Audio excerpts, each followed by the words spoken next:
Speaker. With permission, Mr Speaker, I'd like to answer question 4 and question 17 together. We support disabled people into work through initiatives like Work and Health Programme, Personal Support Package and the new Intensive Personal Employment Support Programme launching at the end of 2019. Access to Work approved support for nearly 34,000 disabled workers last year, and we engaged with employers through the Disability Confident campaign. Terry Robinson. Mr Speaker, the 19% disability employment gap in Cheadle highlights our untapped talent and the challenge facing the government in getting a further 1 million disabled people into work over the next 8 years. Greater flexibility in working hours, managing time and accommodating medical appointments are just some of the ways to close the gap, but there's clearly more to be done. Does my honourable friend agree with me that employers should be encouraged to think creatively about how to make work more accommodating to disabled people? Very good. Minister. My honourable friend is absolutely spot on. I was at the Employability Day on Friday celebrating meeting with disabled people who had got into work and, crucially, meeting with employers who had made often very small changes.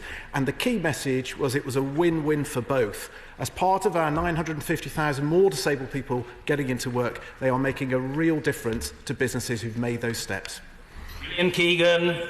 Thank you, Mr Speaker. I recently met the charity Root Experience at Chichester Library, where they were launching a book called Hidden Stories. The book puts a spotlight on hidden disabilities such as epilepsy or autism and how they impact people on a day-to-day basis. Could I ask if my right honourable friend if he'd be happy to receive a copy of the book and what steps the DWP is taking to promote education and awareness of hidden disabilities in the workplace? Minister.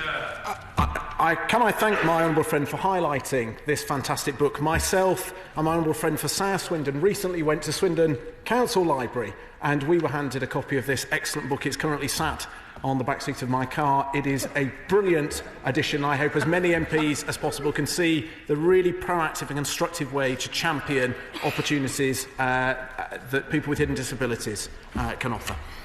Emma Hardy. Thank you, Mr Speaker. I'm sure the Minister will agree with me that we want all of our pupils to stay in full-time education until they're 18, including our pupils with special needs and disabilities. However, at 16, these pupils face a change of moving from DLA to PIP. Now, this is out of step with changes faced by other children. For example, other children aged 16 in full-time education are able to continue to claim free prescriptions, free eye tests, free dental tests. But children who have special needs and disabilities at 16 have to face this change in benefits. Now, this is extremely stressful. It's stressful enough for these children to be going on to college, let alone the stress they have to face having to change benefits. Will you please look at changing this again so that children in full-time education at 16 don't change benefits until they finish? I thank the honourable friend for raising this important point, and it is a balance. I recognise the points that have been made. It is a balance, though, because the decision to do this, and this has been in place for a very long time, is to allow for everything to be in place for when they get to 18. But I am very happy to meet with the honourable member to discuss this further. Sir Vincent Cable.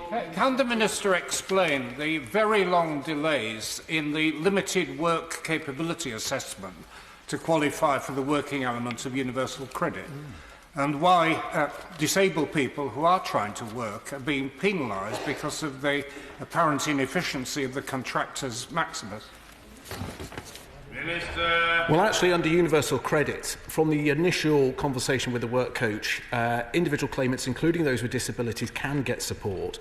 We are continuing to make improvements to the work capability assessment following the 5 independent reviews. Over 100 different recommendations have been taken on board, and I work, as do all of the ministerial team, very closely with stakeholders. We look to continue to improve the process. Senator Cordova. Thank you, Mr Speaker. Support for disabled people in work should be a top priority for this government. But on several occasions I have raised with ministers a fundamental flaw under universal credit for disabled people in work, which is that to qualify for in-work support, such as the work allowance, one must be found unfit for work under the work capability assessment. This contrasts with legacy social security, where qualifying for in-work support is by being in receipt of DLA or PIP. So does the Minister agree with me that this is absurd, and will he commit today to rectifying this illogical and damaging policy?